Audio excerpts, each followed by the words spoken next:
Hello everyone, स्वागत है आपका अपने यूट्यूब चैनल एसके एग्जाम क्रिकर पर। तो कैसे हैं आप सभी लोग?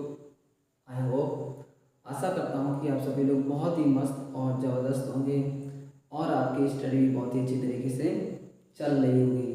तो चलिए स्टार्ट करते हैं आज का एक न्यू टॉपिक, जिसमें मैं आपको धातु, अधातु एंड उपधातु के बारे में सिखाऊंगा। तो चलिए सीखते हैं। तो सबसे पहले आपको पता होना चाहिए कि आवर्त सारणी में कुल कितने तत्व होते हैं। आवर्त सारणी में कुल कितने तत्व होते हैं? आवर्त सारणी में कुल 118 तत्व होते हैं। कितने? 118 तत्व होते हैं, जिसमें धातुएं कितनी होती हैं। अगर आपसे पूछ लिया जाए कि धातुएं कितनी होती हैं, तो धातुएं जो होती हैं वो 92 होती हैं, यानी कि मेटल कितनी होती हैं? 92 होते हैं। लेकिन कहीं कहीं ये आपको 91 भी लिखा हुआ मिलता है। कितना? 91, यानी कि 91 भी दिया होता है, जो एक गलत डाटा दिया होता है। काफ़ी जगह आपको 92 दिया होता है और कहीं कहीं आपको 91 दिया होता है। यदि आपको ऑप्शन में 4 विकल्प दिए हों, जिसमें 92 भी दिया हो, 91 भी दिया हो और भी 2 ऑप्शन दिए हों, तो इनको देखकर आप कौन से वाले ऑप्शन को टिक करके आएंगे? तो आप 92 वाले ऑप्शन को टिक करके आएंगे, जो कि एक सही ऑप्शन माना जाएगा। यदि ऑप्शन में 92 नहीं दिया है, तब आप 91 वाले को टिक कर सकते हैं, वो भी आपका एक सही ऑप्शन फिर माना जाएगा। तो कैसे पता करेंगे कि आखिर मेटल होता क्या है, या कैसे पहचानेंगे? 118 तत्वों में से अगर आपको कोई तत्व दे दिया जाए, तो आप कैसे बताएंगे कि आखिर धातु है या अधातु है या उपधातु है? तो मैं आपको सिर्फ एक शब्द अगर आपने याद कर लिया, तो ये धातु यानी कि मेटल सीधा आपके दिमाग में, और आप ये सीख जाएंगे कि आखिर धातुएं होती क्या हैं। तो वो शब्द कौन सा है? तो आइए इसको लिखते हैं। एक सिंपल सा शब्द है, आपको बस ये यम शब्द याद रखना है। कौन सा? ये यम शब्द याद रखना है। और 118 तत्वों में जितने भी तत्व हैं, किसी तत्व के पीछे आपको ये यम शब्द मिल जाए, तो वो सभी क्या है? हमारे मेटल यानी कि धातु हैं। बट आपको एक कंडीशन भी याद रखनी है इसमें, कि इसमें कुछ अपवाद होते हैं, जो आपको किसी भी हालत में या कैसे भी करके आपको उन्हें याद ही रखना है। मैंने आपको पहले ही बताया है, ट्रिक कभी भी 100% पर काम नहीं करती है, वो हमेशा 90% पर काम करती है। बाकी जो बचे 10% वो ही अपवाद होते हैं, और आपको उनको ही याद रखना है। बाकी सब आपको वैसे भी याद हो जाएंगे। तो आइए एग्जाम्पल के माध्यम से समझते हैं आखिर धातुएं कैसे पहचानेंगे, यानी कि डिफरेंस। तो इसका जो अपवाद है, यानी एग्जाम्पल, तो हम एक एग्जाम्पल लेते हैं, जैसे कि सोडियम। हमने ले लिया सोडियम,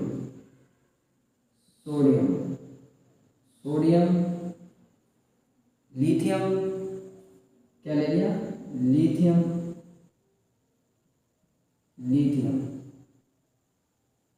और sodium, lithium, vanadium, titanium, magnesium, chromium, इन सभी तत्वों के पीछे क्या लगा हुआ है?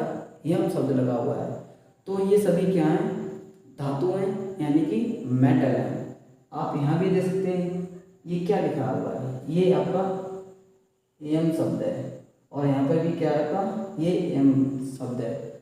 और जहाँ पर भी 118 तत्वों में से ये यम शब्द आपको देखने को मिले, वो सभी क्या हैं?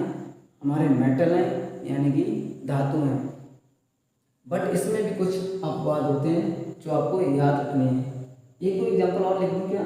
सोडियम, लिथियम, वेनेडियम,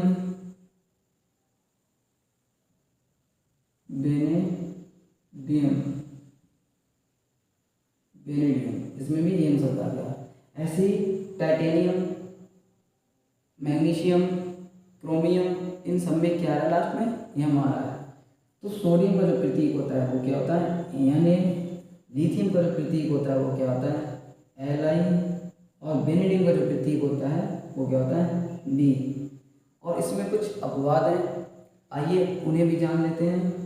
तो अपवाद, ये तो आपको बहुत ही अच्छे से याद करनी है। अपवाद, अपवाद क्या है, जैसे कि सोना, चांदी, लोहा, copper, lead, tin, cobalt, nickel, zinc, bismuth, mercury, ये सभी क्या हैं, ये सभी आपके अपवाद हैं। तो सबसे पहले इसका एक अपवाद लिखता हूँ मैं, सोना। सोना, अब प्यारे साथियों बहुत से लोग समझ लेते हैं सोना यानी कि स्लीप। स्लीप वो एक अलग सोना है, और यहाँ पर किस सोने की बात हो रही है, गोल्ड। हम क्या पढ़ रहे हैं, मेटल यानी कि धातु। तो स्लीप यानी सोने की तो बात नहीं कर रहे होंगे हम लोग, यानी सोना यानी गोल्ड, यानी हम धातु की बात कर रहे हैं। तो ये जो सोना है वो आपका है गोल्ड, GOLD। अब आप यहाँ पर एक चीज़ नोट करना, क्या इसमें कहीं यम शब्द आपको देखने को मिला? अरे सिंपल सी बात है, देखने को नहीं मिला होगा। फिर भी ये क्या है, धातु है। क्यों है? क्योंकि ये अपवाद है जो आपको याद भी रखने होते हैं। तो सोना वैसे भी ये क्या है, मेटल है, यानी कि धातु है। ऐसे ही आपका सोने का प्रतीक क्या होता है, चलिए बताइए आप लोग कमेंट में, सोने का प्रतीक क्या होता है? नहीं पता, कोई बात नहीं, मैं आपको बता देता। इसका जो प्रतीक है वो क्या होता है, यानी AU, ये इसका प्रतीक होता है, प्रतीक चिन्ह है। इसके बाद चांदी, क्या, चांदी। चांदी भी क्या है, हमारा मेटल है, मेटल है। इसका जो प्रतीक होता है वो क्या होता है, सिल्वर, यानी कि AG। लोहा, लोहा का जो प्रतीक होता है वो क्या होता है, FE होता है। ऐसे ही आपका कॉपर हो जाएगा, लेड हो जाएगा। कॉपर का जो प्रतीक होता है, कॉपर प्रतीक क्या होता है, यानी CU, लेड यानी कि PV। ये इसके क्या है, ये इसके प्रतीक चिन्ह है। क्या है, इसके प्रतीक चिन्ह है। तो सोना, चांदी, लोहा, कॉपर, लेड, टिन, क्या आपको याद रखना है, टिन, ये आपको याद रखना है, टिन यानी SN। ठीक है, अब मैं इस साइड आपको प्रतीकों के बारे में जो अपवाद है वो मैं इस साइड लिख देता हूँ। आप हिंदी मैं बता रहा हूँ, आप अपनी तरफ से लिख लेना। तो जिंक यानी कि जेड है, ये क्या है, ये भी आपका एक मेटल है, यानी धातु है। इसके बाद कोबाल्ट, ये क्या है, ये भी आपका एक मेटल है, यानी कि धातु है। और बिस्मथ यानी BI, टंगस्टन यानी कि W, टंगस्टन यानी कि W, ये सभी क्या हैं, ये सभी आपके मेटल हैं। आप देख पा रहे होंगे कि इन मेटल में या इन अपवाद के अंदर आपको ये M वर्ड कहीं भी नहीं देखने को मिल रहा होगा। क्यों? धातु, मैंने बोला था धातु, जिस तत्व के पीछे ये M शब्द मिले वो सभी मेटल हैं। क्या इस तत्व के पीछे आपको ये M शब्द मिला? नहीं मिला होगा ना, फिर भी ये धातु है क्योंकि ये एक अपवाद है। ऐसे ही आपका क्या हो जाएगा, ऐसे ही आपका हो जाएगा यहाँ पर मरकरी यानी Hg, क्या हो जाएगा, Hg। और ये जो आपका मरकरी है एक समान ताप पर, एक समान ताप पर ये द्रव अवस्था में पाया जाता है। ये कैसा, ये द्रव अवस्था में पाया जाता है। और ये क्या है, धातु है, यानी कि मेटल है, ये द्रव अवस्था में पाया जाता है। और यहाँ पर एक निकिल भी लिख लेते हैं, यानी कि Ni, ये भी क्या है हमारा, ये भी हमारा मेटल है। तो ये थी आपकी मेटल, जिसे आपको एक M शब्द से याद रखना है। और जितने भी मेटल हैं वो आपको हमेशा के लिए याद हो गए होंगे, बस कुछ अपवाद हैं जो आपको याद रखने हैं। तो चलिए आइए अधातु पे। तो अधातुएँ कितनी होती हैं, अधातुएँ 22 होती हैं। इसमें भी 4 अपवाद होते हैं, कितने, 4 अपवाद होते हैं। तो अधातुएं कितनी होती हैं? 22 होती हैं। और इसमें कितने 4 जो हैं वो अपवाद होते हैं। आइए इन्हें भी हम एक एग्जाम्पल से समझते हैं। और सबसे पहले हम कैसे पता करेंगे कि अधातु आखिर कौन सा तत्व होता है। तो इसका भी सिर्फ एक ही वर्ड आपको याद रखना है। जैसे मैंने इसमें एक वर्ड बताया, एक शब्द बताया, वैसे ही इसमें सिर्फ आपको एक शब्द याद रखना है। और जितने भी आपके 118 तत्वों में से कोई सा भी अगर तत्व आपको मिल जाए तो आप देख कर यूँ बता देंगे कि ये धातु है कि अधातु है। तो शब्द कौन सा है? जिस तत्व के पीछे यहाँ पर लिखना, जिस तत्व के पीछे यन या ये शब्द मिल जाए। आप ले सकते हैं यहाँ पर जिस तत्व के पीछे यन या यानी शब्द मिल जाए वो सभी क्या है? हमारे नॉन मेटल है। नॉन मेटल यानी अधातु हैं। तो आइए एग्जाम्पल के माध्यम से समझते हैं। तो इसका एक सिंपल सा एग्जाम्पल क्या है हमारा, जैसे कि कार्बन क्या हो जाएगा? कार्बन। जैसे बोरान क्या हो जाएगा? बोरान। जैसे ब्रोमीन, ब्रोमीन। ये क्या हो गए? ये सभी आपके क्या हो गए? अधातु हो गए। क्यों हो गए? क्योंकि इनमें यन शब्द आ रहा है। आप देख सकते हैं यहाँ पर भी यन, यहाँ पर भी यन, यहाँ पर भी यन। ठीक है, इसीलिए क्या हमारे नॉन मेटल है यानी अधातु हैं। और कार्बन का जो प्रतीक होता है वो सी होता है, बोरान का प्रतीक क्या होता है? बी होता है, और ब्रोमीन का प्रतीक क्या होता है? बी आर होता है। ये सभी इनके प्रतीक हैं। जैसा कि मैंने आपको बोला इसमें 4 अपवाद होते हैं। तो 4 अपवाद कौन से हैं? तो अपवाद ये तो आपको बहुत अच्छे से याद रखने हैं। ठीक है, तो जो 4 अपवाद हैं, सबसे पहले सल्फर। क्या? सल्फर। इसका जो प्रतीक होता है वो यस होता है। फास्फोरस, फास्फोरस, इसका जो प्रतीक होता है वो क्या होता है? यानी पी। और आपका सिलिकॉन, सिलिकॉन, इसका जो प्रतीक होता है वो क्या होता है आपका? S I.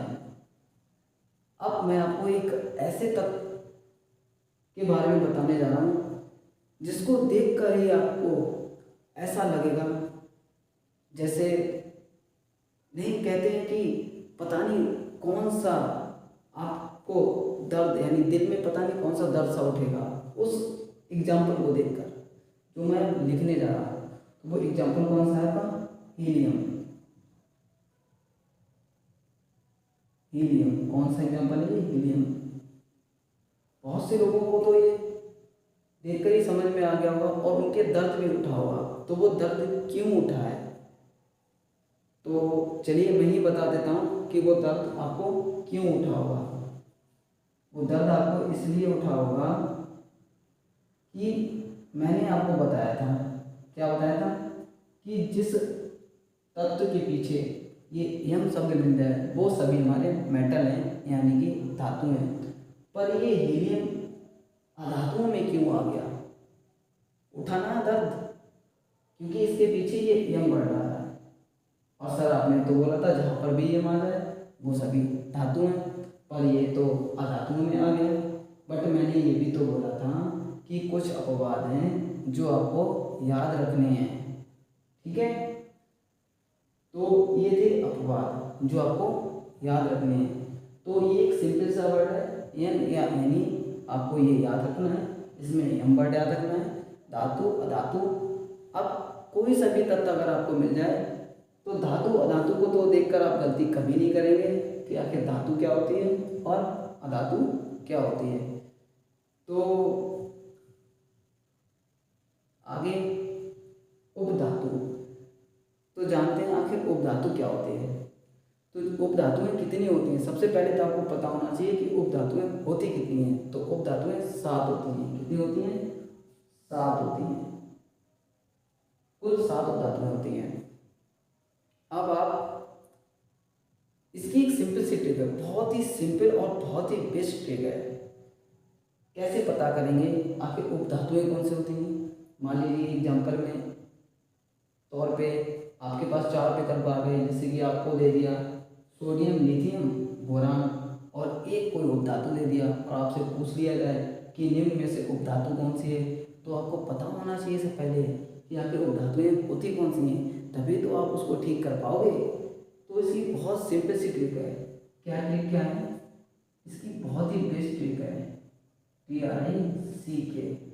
और ट्रिक क्या है? आंटी का बॉस पट जाओ। इसका क्या मतलब हुआ? इसका तो मतलब ये हुआ जैसे कि आप अपने दोस्त से बोलते हो यार उससे बोल यार बात करा दे कि वो पट जाए मुझसे कैसे भी करके, होता है ना ऐसे। तो ऐसे ही यहाँ पर भी आप समझ लेना कि आंटी का बॉस पट जाओ।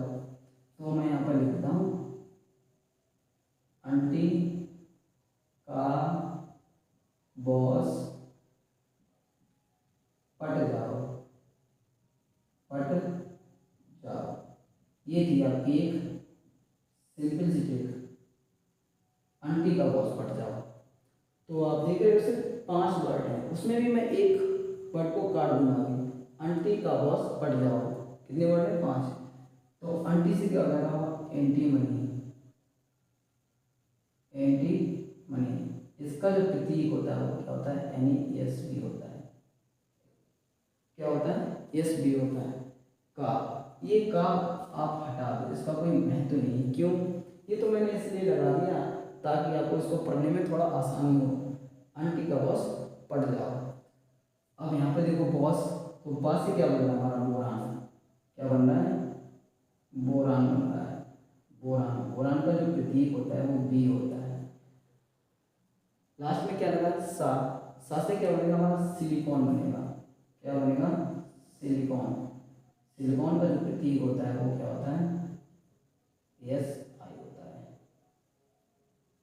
क्या होता है? SI होता है। पट, इसमें 2 वर्ड बनेंगे, जाओ इसमें भी 2 वर्ड बनेंगे। पट यानी पा से बनेगा पोलेनियम। क्या बनेगा? पा से बनेगा हमारा पोलेनियम, पोलेनियम, पोलेनियम। अब आपको यहाँ भी थोड़ा सा दर्द उठेगा। क्यों उठेगा? सर आपने बोला था जिसके पीछे यम मिल जाए वो सभी मेटल होते हैं, और ये तो आपका उपधातु यानी कि मेटोलाइड है। क्यों है? क्योंकि ये भी आप अपवाद समझ सकते हैं, इसीलिए मैंने आपको बोला था कुछ वर्ड ऐसे हैं जो आपको याद रखने होंगे। ये यम वर्ड मिल गया तो ये मेटल मत समझ लेना, ये उपधातु है यानी कि मेटोलाइड है। इसके बाद टा यानी कि पट जाओ, टा यानी कि टेरिलियम, पोलेनियम, टेरिलियम, टेरिलियम। इसका जो प्रतीक होता है TE, और पोलेनियम का प्रतीक क्या होता है? PO। पोलेनियम का प्रतीक जो होता है PO, टेरिलियम का जो प्रतीक होता है TE। ऐसे जाओ, जा यानी कि जर्मेनियम, O यानी कि आर्सेनिक। तो जर्मेनियम का जो प्रतीक होता है वो क्या होता है? जर्मेनियम। इसका जो प्रतीक होता है वो होता है आपका GE।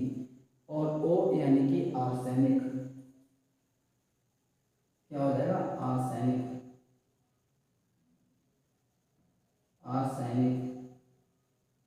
इसका जो प्रतीक होता है वो क्या होता है? AS। तो ये थी आपकी बहुत ही शानदार तरीके से धातु, अधातु और उपधातु को मैंने डिफरेंस करना आपको सिखाया है। तो आप देखकर ही बता देंगे कि कौन सा धातु है, कौन सा उपधातु है, कौन सा अधातु है। बट इससे पहले आपको इन अपवादों के बारे में ज़रूर बहुत अच्छे से याद करना है। उसके बाद मुझे नहीं लगता कि किसी भी तत्व को देखकर आप तुरंत 1 सेकंड में बता देंगे कि कौन सा धातु है, कौन सा अधातु है और कौन सा उपधातु है। तो आई होप, आशा करता हूँ ये बहुत ही शानदार ट्रिक आपको अच्छे तरीके से समझ में आ गई होगी। तो मिलते हैं नेक्स्ट पार्ट में, तब तक के लिए थैंक यू सो मच।